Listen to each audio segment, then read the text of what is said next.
마차가 온 이후 공주 이야기가 없다. 심지어 마차가 부서지는 듯이 철띠가 터지는 소리가 나도 공주는 아무 말이 없는데 사실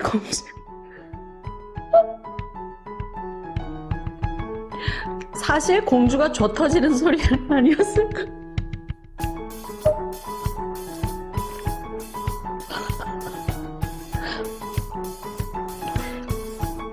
공주는 어떻게 됐을까? 자백하세요. 이거 저번 주에 그 폭력 포인트에서 이게 그 사람 이게 내가 질문 보면 캐릭터가 네, 제가 너무 웃다가 정신을 차리고 돌아왔습니다. 이 질문을 보내주신 구독자님, 언제 우리 오픈클럽에 한번 오시죠. 깊이 있는 대화를 나눠봐야 되지 않나 이런 생각이 들고, 일단 제가 그 얘기도 했잖아요. 이 콘텐츠를 만들 때 질문을 만든 사람의 성향도 어느 정도 피드백을 해드리겠다 했잖아요. 제가 예측하기에는 이 질문을 만드신 분이 모든 동화에서 폭력 포인트에 굉장히 열광하고 있어요.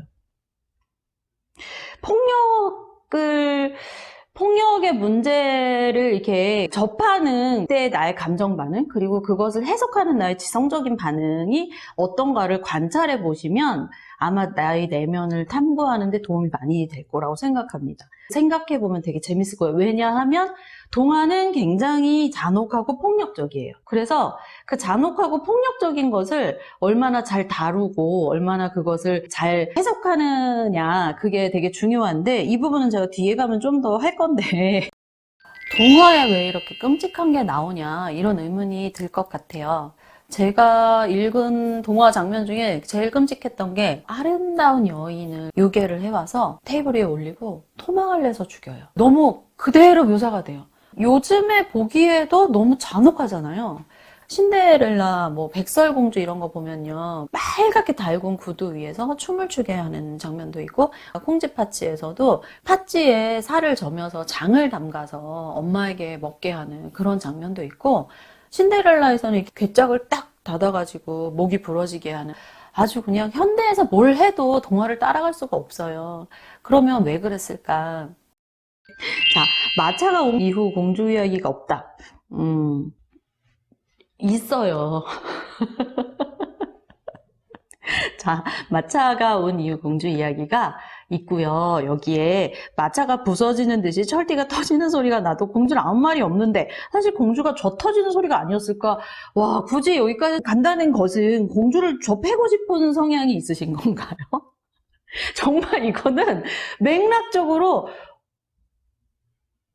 굳이 이런 상상을? 이런 생각을 제가 했는데, 왜냐하면요, 그 앞부분에요. 이래서 이제 문법 단계가 필요한데, 지금 이렇게 내가 달려가는 어떤, 그야말로 아까 위에 우리 한참 웃어 트리거. 자, 트리거가 되는 어떤 단어가 있는 분들. 폭력이 나오는 것 같은데? 그러니까 지금 폭력도 아니에요, 심지어. 그냥 하인리에 슬퍼서 이렇게 잠겨있던 그 철이 팡팡 터지는 소리였다라고 되게 좋은 표현으로, 해방의 표현으로 나온 것을 굳이 나는 공주가 두들겨 맞는 소리가 아니냐고 지금 진지하게 물은 거잖아요.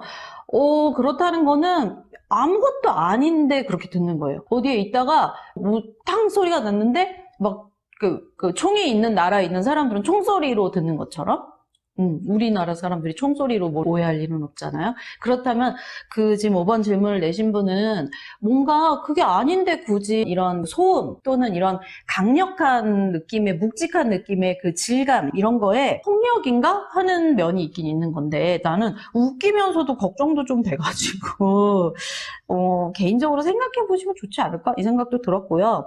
그리고 가장 중요한 건 공주가 이후 어떻게 되는지 나옵니다. 그냥 걔네 둘이 이렇게 사이 좋았던 날 어떻게 됐는지 나와요. 안 읽으셨나 봐요. 있는 건 안 읽으시고 없는 건 읽으시고, 이게 이런 공부가 필요한 분들입니다. 제가 적극 권하는데 한번 우리 오픈클럽에 오세요.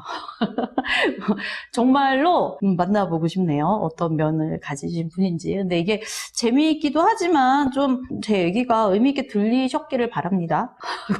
공주하고 왕자하고 어떤 사이가 됐는지 나와요. 근데 왜 둘이 그런 사이가 됐다는 것을 굳이 스킵하셨을까 하는 생각이 드네요. 그 다음 마지막 7번, 충성스러운 신하라면서 주인이 어떻게 된지 모르는 것도 아니고 개구리가 된 걸 알았는데 그냥 두고 철띠나 감고 있던 신하는 정말 충성스러운 신하가 맞을까? 충성스러운 신하라고 하면 충성스러운 신하인가 보다 하고 읽는 겁니다, 여러분. 이거는요, 구비전승되면서 A, B, C, D, 영희, 철수, 이름이 생각이 안 나네요. 지금 배가 고파가지고. 자, 이게 구비전승이 되면서요, 온갖 마을 주민부터 옆마을 애들까지, 그리고 할머니에서, 엄마에서 손녀까지 이렇게 내려오면서 다 충성스러운 신하 동의를 한 거예요. 근데 굳이 2021년에 읽은 어떤 독자가 충성스러운 신하 아닌 것 같은데, 어차피 내가 그렇게 반항해봤자 남들은 다 충성스러운 신하라고 합의를 했어요. 그러면 그냥 내가 한번 삐죽해봤자 충성스러운 신하야 이렇게 되거든요. 그러니까 오늘의 포인트는 이거예요. 이 동화에서 충성스러운 신하다라면은 이게 이제 소설 기법에서는 말하기, 텔링이라고 하는데 그냥 너네가 판단해 하고 간접적으로 보여주는 게 아니라 그냥 말하기로 직접적으로 직접 제시를 하는 거예요. 이렇게 직접 제시를 하는 거는 현대소설에서도 받아들이게 돼 있어요. 그런데 충성스러운 신하 아닌 것 같은데 주인이 어떻게 된지 모르는 것도 아니고 개구리가 된 걸 알았는데 그냥 두고 철띠나 감고 있던 신하는 정말 충성스러운 신하가 맞을까? 그런데 그럼 하인리가 뭘 할 수 있죠? 지금 이거 트리거 문제 내신 분이랑 합의를 보시면 어떨지 한번 이렇게 연락을 하셔가지고 충성스러운 신하는 왜 충성스러운 신하일까? 이거 해결 안 나와요. 뭐가 트리거길래 던졌으면 이렇게 마법이 해제됐을까? 이거 아무리 토론해도 그 왜 토론하는지 어리둥절 되는 거거든요. 그러니까 충성스러운 신하가 아니라고 볼 근거를 내가 모르겠어요. 그렇게 적혀 있으니까. 그러니까 동화에서는 적혀 있는 캐릭터는 받아들이고 그 충성스러운 신하가 정말 슬퍼해서 가슴에 이렇게 철이 다 휘감고 있는 것처럼 그렇게 슬펐구나 하고 읽을 걸 굳이 아니 개구리가 된 걸 아는데 아무것도 안 하고 철을 감고 있었어? 제가 오늘 동화를 가지고 이런 질문을 주고받으면서 든 생각은 우리가 지금 이 시대를 살아가면서 동화를 읽거나 책을 읽을 때 써있는 걸 받아들이는 영역과 상상을 해야 되는 영역을 잘 모르는구나 이 생각이 들었고 예전에 국어 교과서에 이런 내용이 있어요. 정확하게 읽기 다음에 자유로운 상상을 하라는 그런 내용이 있어요. 국어 시간에 그런 내용은 되게 안 중요한 것처럼 흘려보내는데 사실은 정확하게 읽기가 가장 중요하고 내용에 써있는 것 중에 받아들여야 하는 설정은 받아들이는 거예요. 부산에서 일어난 일입니다 하고 그 책이 쓰여 있는데 나는 서울에서 일어난 일로 읽겠어 하는 거랑 똑같아요. 충성스러운 신하가 그랬다 하면 믿고 읽으면 돼요. 이렇게 너무 의심을 하면 불안해서 어디 동화 읽겠어요? 공주가 아닌 거 아니야? 왕자가 아닌 거 아니야? 사실은 개구리가 아니라 두꺼비인데 이렇게 써 있는 거 아니야?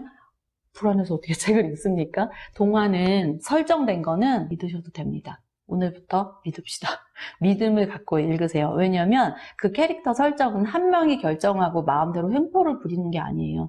적층 문학이라는 것, 구비정승된 문학이라는 것은 여러 사람이 합의를 본 거기 때문에 나중에 기록 단계에서 그림 형제가 좀 손을 보았다 해도 대세를 건드리진 않습니다. 오늘은 개구리 왕자를 읽고 제가 가장 강조하고 싶은 건 쓰여있는 설정을 충실히 받아들이면서 내가 그걸 받아들인 전제 하에 문맥에 맞게 상상을 하자 이거고요. 안 해도 될 질문은 안 하는 것이 좋지 않은가 이 생각을 하게 됩니다.